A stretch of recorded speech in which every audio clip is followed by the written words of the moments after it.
जी बिल्कुल, thank you. और जिस तरीके तो से वो सनी देओल की मिमिक्री कर रहे थे और दूसरा मतलब बिल्कुल फिगरेटिव वे में इन्होंने बता ही दिया कि वो कपड़े फाड़ दिए और वो ढोल फाड़ दिया, डफली फाड़ परफॉर्मेंस बिल्कुल। लेकिन टीम इंडिया की परफॉर्मेंस तो जबरदस्त थी। लेकिन बीच में शोएब भाई ने एक प्लेयर का नाम लिया था। किसका? उस प्लेयर का नाम है बेन स्टोक्स। और मैं उनसे बड़ा खुश हूं शोएब भाई, क्योंकि बेन स्टोक्स अभी जब आईपीएल भी खेलने आए थे, उन्होंने पूरे करोड़ रुपए लिए चेन्नई सुपर किंग्स से। मेरे ख्याल से शायद वो 15 करोड़ रुपए में बिके थे और कुछ पूरे टूर्नामेंट में उन्होंने कुछ नहीं किया। यहां पर मुझे लगा कि ये बंदा कंसिस्टेंट है, क्योंकि इंग्लैंड क्रिकेट टीम में ये रिटायरमेंट से वापस आया, यहां पर भी कुछ नहीं। लेकिन तब ये बातें हो रही थी कि वर्ल्ड कप के लिए प्रिपरेशन कर रहा है, यहां बैठ के तैयारी कर रहा है, लेकिन करा कुछ नहीं। ये आज पता चल गया। क्या कहते हैं शोएब भाई? तो ये मतलब ऊंची दुकान फी का पकवान। बड़े प्लेयर हैं। नहीं आई नो वो इस जॉनरा को छोड़ चुके थे काफी अर्सा पहले जी, और उनके लिए मुश्किल था यहाँ पे सरवाइव करना। और यहाँ पे India is becoming a ruthless team now. मैं आपको बार बार कह रहा हूँ, इस सीमिंग ट्रैक के ऊपर मैंने आपसे कहा था 20 ओवर कोई वही लफ्ज, खाला जी ये घर नहीं है यहाँ पे कि आप जाके शॉटें मारेंगे। शॉट्स नहीं लगती यार। एज अ बैट्समैन, अगर बैट्समैन से बैठा हुआ ना, बैट्समैन से पूछो, नया बॉल कहीं भी खेलोगे आपको प्रॉब्लम होगी। और अगर आपने मेथड के साथ ना खेला, नया बॉल अपनी स्ट्रेंथ के साथ ना खेला, तो आप फंस जाएंगे। सो आई डोंट थिंक दैट कि England was playing a proper cricket. आज आकाश से पूछ लो, मैं नहीं कह रहा यार, इससे पूछ लो, मुझे तो नहीं पता batting. They are not playing a proper cricketing shots. They not even have a method and logic और स्केलेटन, जिसकी वजह से वो जाके 50 ओवर्स को हम ऐसे अप्रोच करेंगे। ये 50 ओवर्स का अप्रोच ही करने वाला तरीका ही नहीं था यार। England the world champions out of the race. How does that happen यार? किस तरह हो गया यार? मुझे एक्सप्लेन करो ना। ये तुमने क्या किया? तुमने कैसे अपने आप को बाहर निकाला है? मुझे ये पूछना है आपसे यार। सारे ही यार, मुझे एक चीज समझ आती है कि T20 के प्लेयर हैं सारे।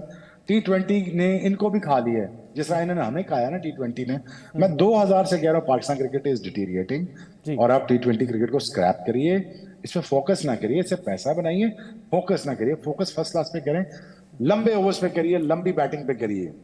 और इंडिया चलो सियाना है यार, इंडिया की अपनी बैटिंग की एक पूरी लाइनअप है, बॉलिंग की एक पूरी स्ट्रेंथ है, और बॉलर शुक्र लकीली दे हैव अराइव्ड जी।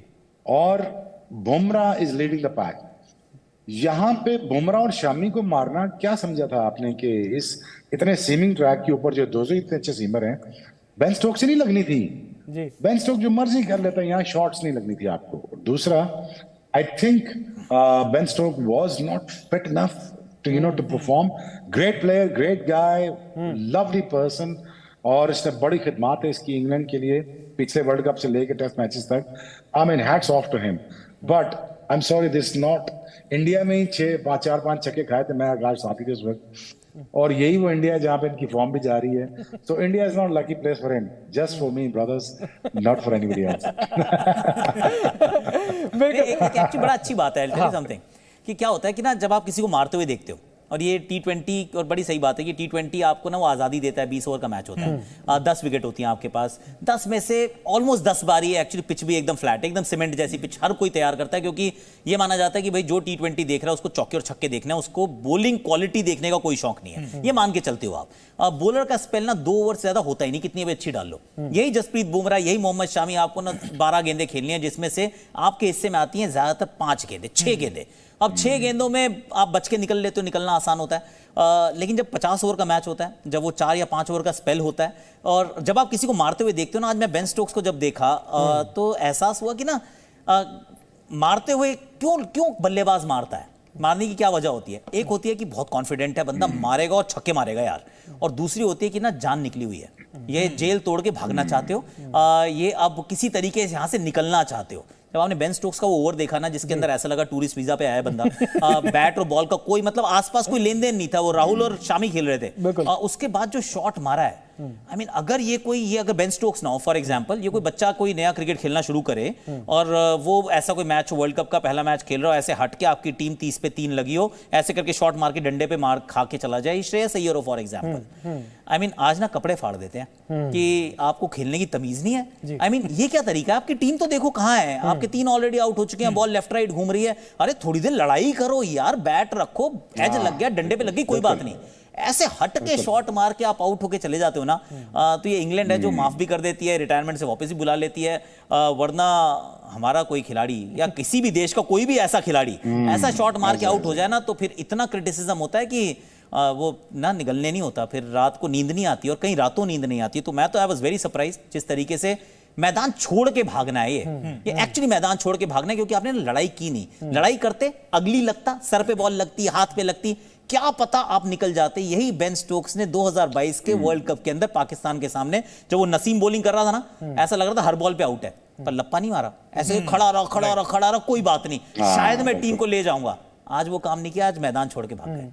लड़ाई नहीं, और जिस तरीके से इंग्लैंड ने परफॉर्मेंस दिखाई, ऐसा लगा है कि सीधी सीधी पिटाई हुई है, इसको लड़ाई नहीं कहते। हाँ, लड़ाई जिस तो तरीके कहीं से से नहीं थी, इंग्लैंड तो बिल्कुल धराशायी हो गई। घुटने टेक दिए, 229 रन टीम इंडिया ने बनाए थे, वहां पर 100 रन से ये हारे हैं। लेकिन आकाश भाई, जो सवाल है, एक बेन स्टोक्स की हमने बात कर ली जी, पूरी की पूरी इंग्लैंड क्रिकेट टीम को क्या हो गया है? ये जो इंग्लैंड की क्रिकेट टीम है, डिफेंडिंग चैंपियन, बड़ी बातें हो रही थी, सब लोग बोल रहे थे कि हमारे सेमीफाइनलिस्ट में एक नाम इंडिया का है और एक नाम इंग्लैंड का है। जी, पूरा वर्ल्ड कप अब लगभग 6 मैचेस हो गए, क्या हुआ है इस पूरी टीम को, क्या हुआ है? पूरी टीम एक्चुअली ये बड़ा अच्छा सब्जेक्ट होगा, और इंग्लैंड में ये बड़ा होता है कि ऐसा कुछ अगर कोलैप्स होता है, चाहे वो फाइनेंशियल मार्केट का हो या फिर टीम का हो, फिर ना बड़ा लंबा चौड़ा रिसर्च होता है उसमें। हाँ, तो होगा वहां पे पूरा उसका वो सर्जरी की जाएगी, पोस्टमार्टम होगा कि कैसे कैसे कहां पे क्या क्या चीजें बदलनी है। वहां पर भी क्या पूरा बोर्ड वगैरह, चेयरमैन वगैरह सब बदल दिए जाते हैं? नहीं, वो नहीं बदलते यार, वो ना वो पॉलिसीज बदलने की कोशिश करते हैं। और ये बताएंगे आपको कि ये हो सकता है, देखिए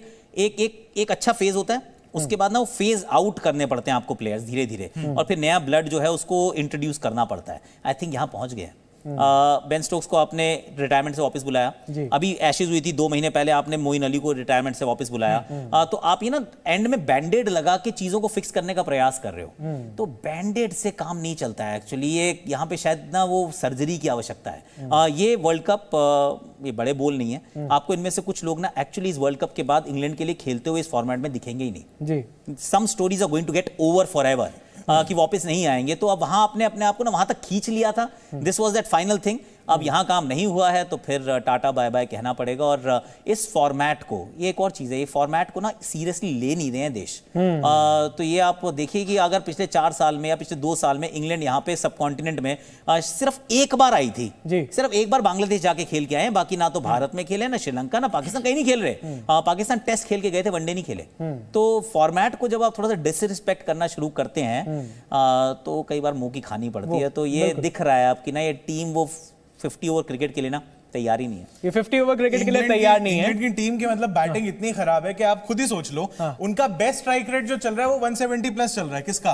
किसका? रीस स्टॉपली। आसपास भी नहीं है वो, बॉलर इतने तगड़े, बिल्कुल, लेकिन उनका बैटिंग स्ट्राइक रेट चल रहा है। तो चलिए चलते हैं, अब लखनऊ चलते हैं, वहां से कपिल भाई हमारे साथ हैं, वहां से और भी बात करेंगे, उनसे थोड़ा जानेंगे, क्योंकि जिस तरीके से यहाँ पर फैंस भी साथ में। कपिल भाई, हाँ जी, ओवर टू यू।